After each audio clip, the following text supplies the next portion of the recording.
Well, welcome back to Preparing for Adolescence, all the fun conversations. Haven't these been fun? So fun. These have been awkward, maybe. Maybe let's just do on the count of three. Let's do our best awkward face. Ready? One, awkward face? Awkward face. Okay, I'm ready. I'm ready. 1, 2, All of us? 3. Yeah, that's what it's like. Yeah. That's what it feels like. That's what it feels like. For sure. That's what you've been going through as a parent. This last session is a Q&A. We've got some questions that some of you have submitted, maybe a little bit more specific to what we've been talking about. And again, we want to encourage open communication. If we don't answer something that you've been dying to talk about, we would love to talk with you, so get in touch with us. So I'm going to kick it off. First question is, so what if my child does not want to go to church? How do I handle that as a parent? What would you suggest if they... As a pastor. As a pastor and as a parent, Yeah. what would you say to a parent who wants, whose kid doesn't want to go to church? Yeah, I'll take that one. So I would just say, it's harder. It gets harder and harder to form relationships the older they get. So if you think, well, let's just wait till they're in high school, then they'll want to go. It just becomes even harder. And so, first off, let the staff know, let volunteers know, let their leader know. If we don't know, we can't help as much as, if you tell us. And so I always tell parents, if they hate their group or if they feel really disconnected, our job is for them to have a blast while they learn about Jesus. And then just encouraging them, it is a discipline. I don't always want to wake up and study God's word, but when I do, I'm always so glad that I did. And so encouraging them in that way and just letting the staff know. Yeah, I would say just as a parent, you're going to model what you want them to see. And if you're going to be an active member of Christ Chapel, you're going to model that to your kids and they're going to want to follow in. Yeah. Okay, second question is dating. I know that you're not wanting to think about your kid dating until they're probably 37, but in adolescence, that is a conversation. Haley, why don't you talk about how would you talk to a parent whose kids maybe wants to have a boyfriend or a girlfriend or something like that? Yeah, I'll take that super simple, quick question. No, the first thing I would say is there's really not a set date or time or age or grade where your kid is ready. But really that's up to you as a parent. It's up to you knowing your kid, having conversations with them about what dating is like and what it means, and for you to decide when they're ready. And that's something that's really important to think about and discuss in dating. But also you have to kind of think about some potential consequences of dating, right? Especially at a young age. There are certain emotional connections that are formed when dating, and you're essentially would be entrusting your kid to another kid, right? Then there's always the question of physical boundaries, right? Of that can get really quick and really uncomfortable and put your kid potentially in a situation that they don't want to be in. But I would also encourage you to think about, why do we even date, right? What is the purpose of it? I really think there's a lot there, but ultimately it is to glorify and honor the Lord in a relationship. And if your kid's not ready for that and not thinking about those things in dating, they're probably not ready. Y'all can tell me if you disagree, but I would say general rule of thumb might be that we would discourage it at this particular moment in their lives, but we're always welcome and happy to talk about those things because we know it's a really important topic. Yeah, and I would say if your kids are going to ask us for permission, hey, can I start dating, or my parents won't let me date, the answer that you're going to hear from us is, yeah, they're right. Because we think it's a dumb idea, to be honest with you. Yep. Okay, so next not so easy topic, phones. In preteen ministry, there's often this idea that I don't have a phone and all my other friends have a phone. How would you decide whether or not your kid is ready for a phone? Yeah, I can take that question. I know I have plenty of students that voice that frustration to me all the time. My parents won't let me have a phone. And I know on your end that is just difficult and frustrating to deal with. But I hope this is empowering to you, just kind of like the rest of the answers we've heard so far. It's really up to you as a parent. And I would always say that my first response to that would be the longer you can hold off from having phones, the better. The longer you can hold off from getting them into that comparison game that comes with social media, the better. There is a lot of responsibility that comes with having that tiny device in your pocket.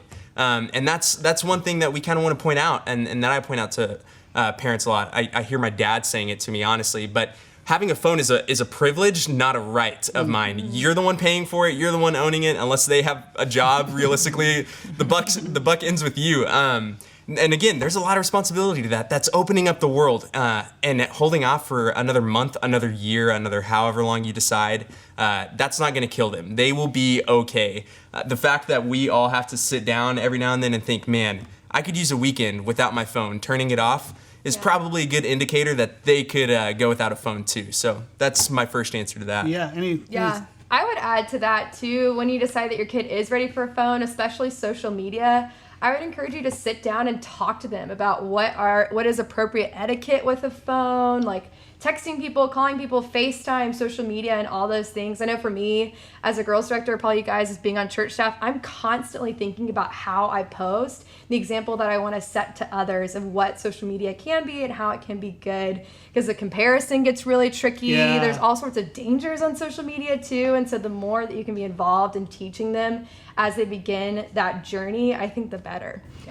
Yeah, and I think just as a parent, you got to limit access to information. So you don't want unfiltered access to the internet for sure, and you just want to set limits on time as well. There is a lot of study out there that says the more time kids spend in front of screens, especially the phone, mental health goes down, all sorts of issues go down. And so you just want to make sure that there are plenty of good filters, apps, opportunities to limit exposure to things that you don't want them to see too early.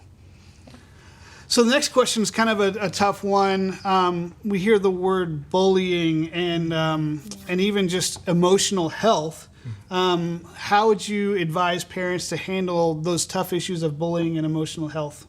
Yeah, I'll take that one. I mean, I feel like the word bullying gets thrown around a lot, but it is a serious issue. And so I think if it's happening at school, making sure that you as the parent advocate for your student, but going to having them tell their counselor or their teacher, making sure that they have and seeing what their protocols are. Now, if they don't handle it, in a good way and it's not sufficient, then yes, you need to step in, go to the higher authority. But I mean, a lot of schools are set up for success, and that once they find out what's happening, they're able to have a system in place to make sure that the student doesn't have to that's being bullied sit in front of the person that's bullying them and have that conversation, but they are able to be safe. And then at church, it's like if they feel like they're getting bullied at church, I mean, we unfortunately have had that, letting staff know so that we can address that, because we do have procedures in place for our students. But yeah, I think having that conversation, defining, okay, what do you mean by that? Talking about these big words that a lot of our students know, I mean, like anxiety and different things that they haven't known before. So having those good conversations and then following the procedures. And again, your job as a parent is to help them navigate these new feelings, these new experiences, and to name and normalize what should be there. And I would say that if you're feeling like your son or daughter is going through some mood swings, or they're experiencing lows, or they just don't seem themselves, that it's okay to seek out help and to look for guidance. And we take mental health very seriously in the church, obviously, with the rise of things like suicide and that. So don't wait. That's what my thing is. Don't wait. Even if I'd rather have you react sooner than too late on that. Yeah. So this next question is kind of a tough one because they assigned it to me. And when to talk to your kids about sex, sexuality is such a important conversation to have with your kids. And I would say if you haven't been having those conversations already, then you're kind of late to the game, because they're looking to you for information, and I'd much rather have you start the conversation earlier than wait until you think that they might be ready. Now, you may filter the content, what are you going to talk about, but they need to know from you what are the expectations of boundaries. They need to know from you what is the purpose of sex, that God designed it to be a beautiful thing between a husband and a wife. Talk about boundaries, like Haley said, talk about their view of their body.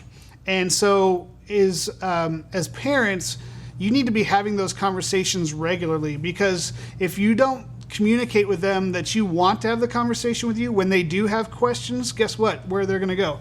They're going to go to their friends. Yep. They're going to go to the internet. And we all know what reliable information is found about sex on the internet and among their friends.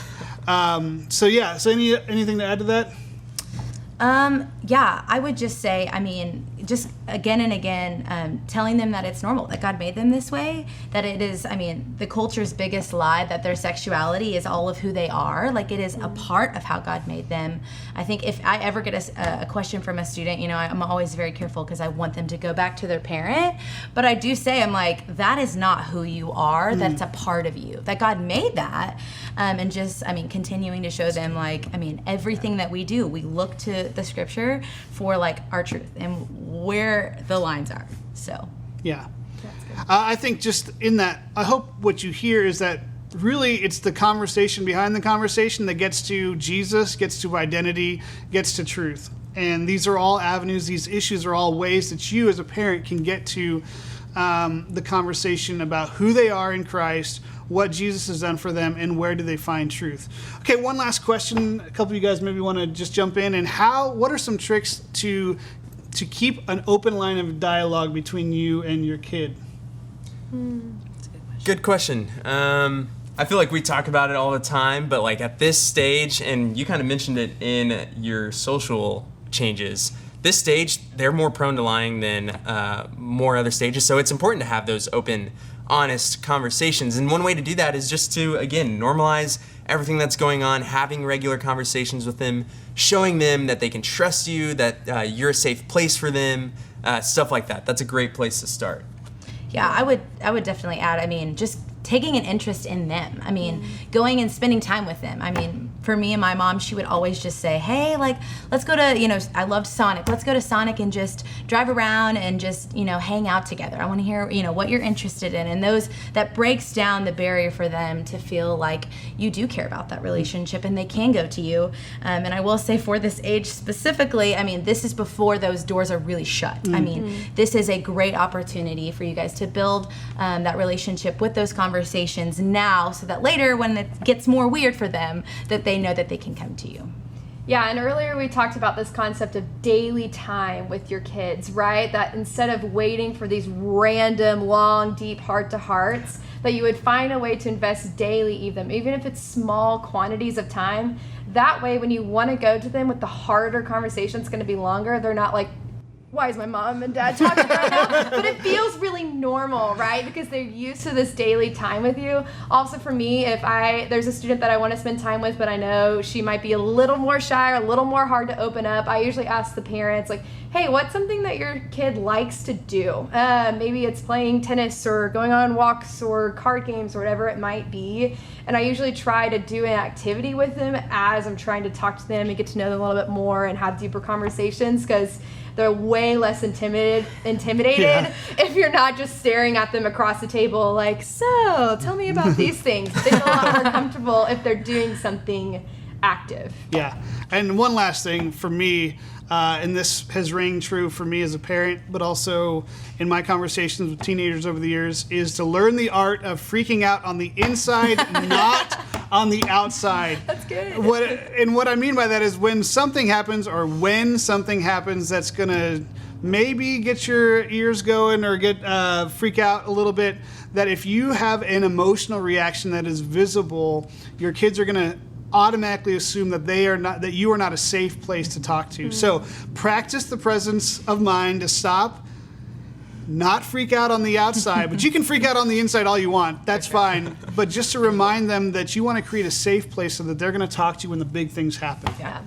Well, I am so grateful again that we got this time to talk to you about your kids. We love them and we love you. We want you to know that you are rock stars. You're doing a great job. The fact that you are here listening to us shows us that you care about your kid and you want to see them fall in love with Jesus. And so we are so grateful. Please, please, please, if there's anything that we can do, don't hesitate to give us a call. We want to work for you, and we are so grateful that we get to partner with you, right? Oh, yeah. Oh, yeah. So true. Thank you.